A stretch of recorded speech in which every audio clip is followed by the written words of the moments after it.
Parang malambot na ice cream ang texture ng halo-halo na to. Sobrang smooth ng yelo niya at talaga namang napakasarap. Samahan mo pa ng special pansit lukban at syempre ang Juicy Lucy Burger. Dito nga tayo kay Nanay Simeng's Halo-Halo sa Tayabas, Quezon ito. Barangay Ibabang Lakawan along Tayabas Pagbilao Road. Around 15 minutes drive ito galing sa simbahan ng Tayabas. Searchable din ito sa Waze and Google Maps para sa exact location. Meron nga silang kubo dito na Indian sit style ang pagupo. Malaki itong lugar at meron din silang normal dining area. Wala ding problema ang parking dito dahil may sarili silang parking area. Maliban sa kanilang famous na halo-halo, marami ka pang ibang pwedeng pagpilian dito ng mga pagkain. Lahat nga ay talaga mukhang masarap at affordable. At kung pamilya man kayo or grupo na pupunta dito, meron din silang package meal na pwedeng pagpilian. At lahat ng packages na yan, may kasama ng halo-halo. Kaya naman siguradong uuwi ka ng busog pag dito ka kumain. Approachable din ang kanilang mga staffs at mabilis ang food service. Monday to Saturday, alas 10 ng umaga sila nag-open dito hanggang alas 8:30 ng gabi.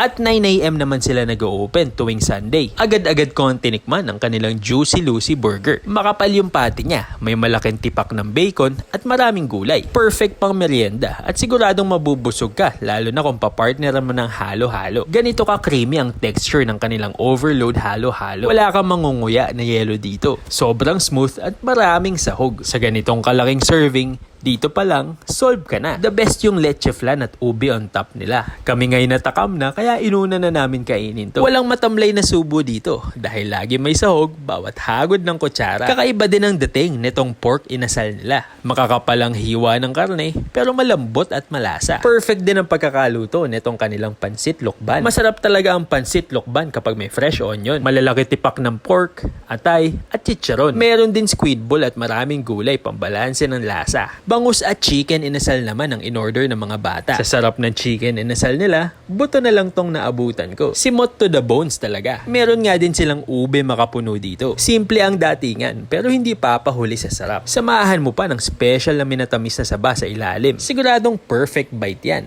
Panalo. Kaya naman hindi na tinantanan ng mga bata. Kaya kung kayo'y magagawi dito sa bandang Quezon, halina't bisitahin at subukan ang halo-halo ni Nanay Simeng. Weekday pala kami pumunta kaya medyo konti ang tao. Pero kapag weekend, jam-pack daw dito. May waiting time pa nga daw minsan sa sobrang dami ng pumupunta.